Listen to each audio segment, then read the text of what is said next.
aninot na nindang pinagpromisohan na dapat na ipagbalgaron. Arog sa nakayan.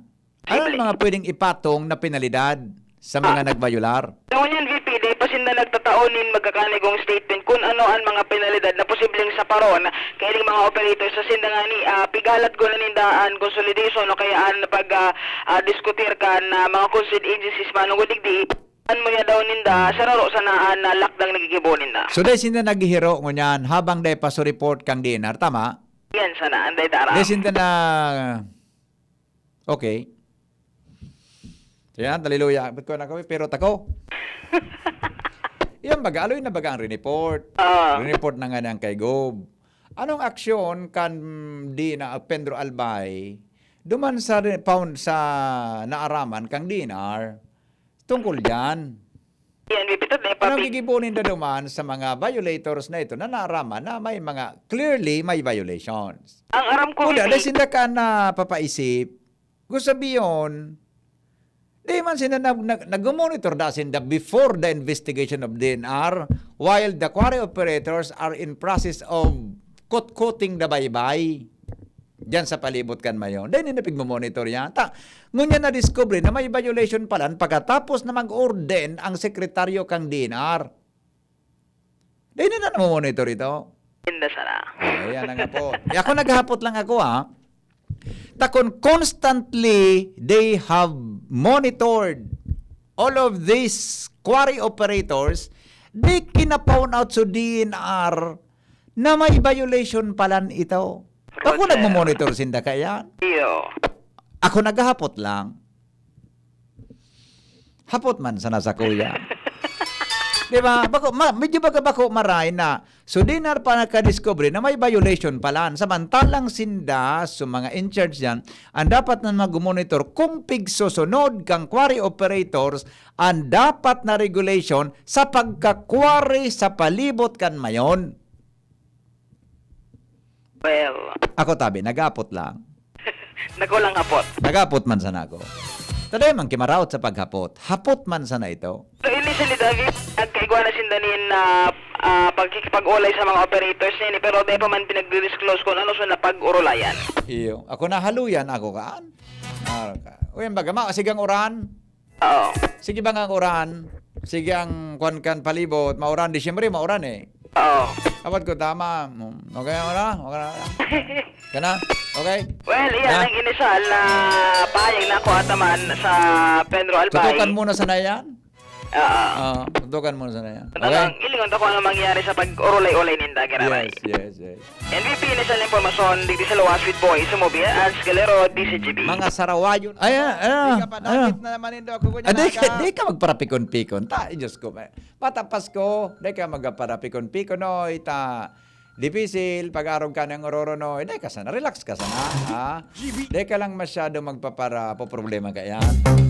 Mientras tanto, mga karabaw, bawal ng ilawig sa Ocean Village, tabon-tabon Daragalbay. Ultimong karabaw, pig, 40. Ultimong karabaw, pig. May mga problema na ako dyan.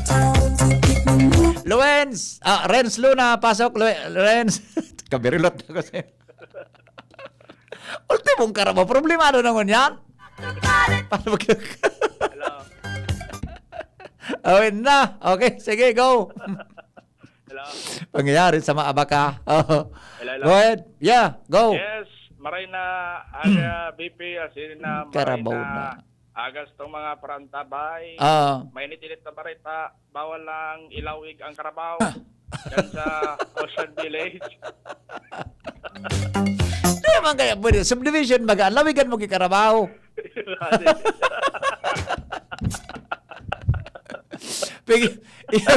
Imagine ko na paglawag mo subdivision sa village na yan, may nakaharang na PC. Ano yung PC na yun eh? Uto pa lang sa ibong, nakakakod sa poste, susar uto so nakabalyo so Karabaw sa ibong kantinan po. Pag una mo baga, subdivision, harong mahiling mo, to parang karabaw. May Karabaw. Dapat palapot pala yan, Carabao Village. Sige, napano yan? Yes, Lipe. Ini ang ordinansa na pinagpasar or barangay ordinance na pinagpasar kan barangay council, kan barangay Tabon-Tabon, Dargalbay, na kung saan na ipinasardigdi sa Sangguniang Bayan, ang nakaagi pang sesyon, asin iningon yan ang pinagpresenta digdi sa Sanggunian sa paginaman ni Committee on Laws and Rules, kagawad Pilo Dilumen. Sigun man digdi sa ordinansa, ini ang may kamawatan na babawal na sa mga karabaw sa mga ataman ng mga livestock animals na ilawig dyan sa Ocean Village sa indang mga alagang hayop, asin na kay riban naman yan digdi partikularmente ang mga karabaw, pero sa ngunyan na wala pa makasibagan kung ano man agad ang tunay na objeto kay ni digdi sa barangay council kan barangay Tabon-Tabon Dargalbay. Bigar ko lang ikarabaw ang siyang village na may ordinansang biyo. Yung mantadagin ako dyan baka. Isabay na so baka budak karabaw. Kambing, Oo. manok. Kaulukon mo na village yan. May baka budak karabaw na pigalawig. Virus na ito. Winda. Kaya Okay. ni VP, kan nakapasarman iyan dyan sa barangay council kan Tabon-Tabon, pinag-forward sa man inidigdi sa Sangguniang Bayan, asin ipinagiling-iling pa, kung ipapasarman ini dahil lang magkakaigwan ng committee meeting, ang Committee on Laws and Rules, asin maginman, ang barangay council kan Tabon-Tabon, asin posible, ang homeowners association man, dyan sa nambitan ng village, na iyo ang nasakob kaya ng perpwestong ordinansa na pinagpasar kan barangay council kan Tabon-Tabon. Ang solusyon kaya yan, para kukudalan man sana yan. Aha. Kaya pa palang ki-ordinansa, pangyayari Kaya sa po mga yung baka. ordinansa, baka Pwede lang ang mga naka-star dyan, baka may sadiring karabaw. Baka. Winda. Okay. Yan, VP. At mga istoryang Carabao, digdiman sa talaga. Renz Luna, Nangyari. si Binyan. Okay. Pangyayari sa mga nakalabing sa mga karabaw.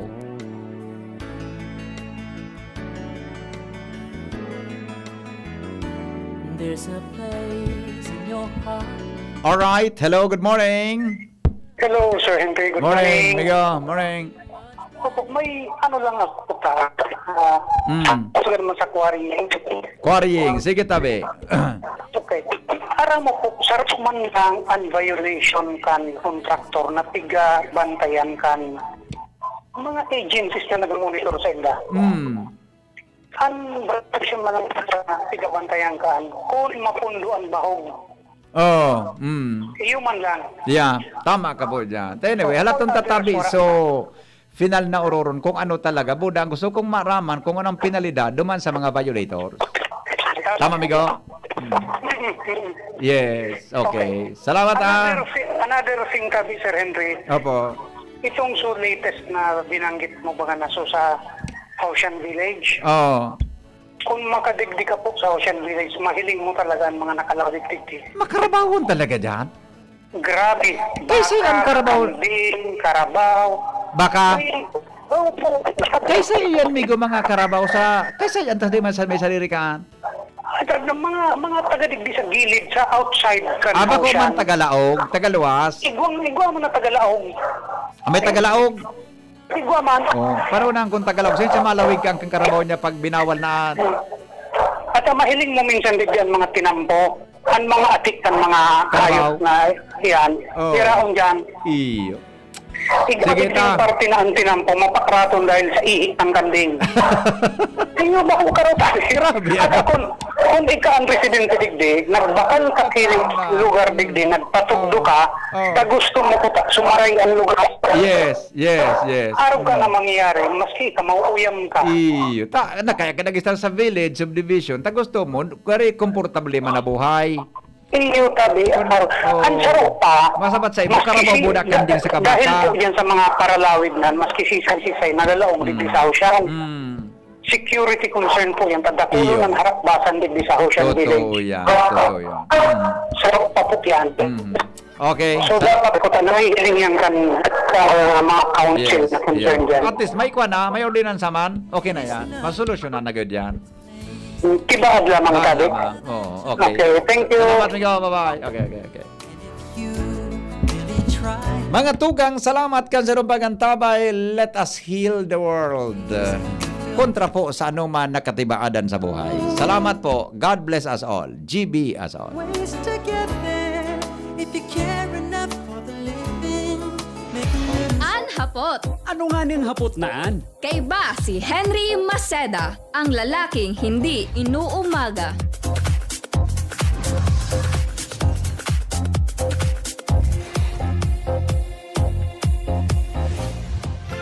Radyo Balagon ka ito, DCGB Ngunyan.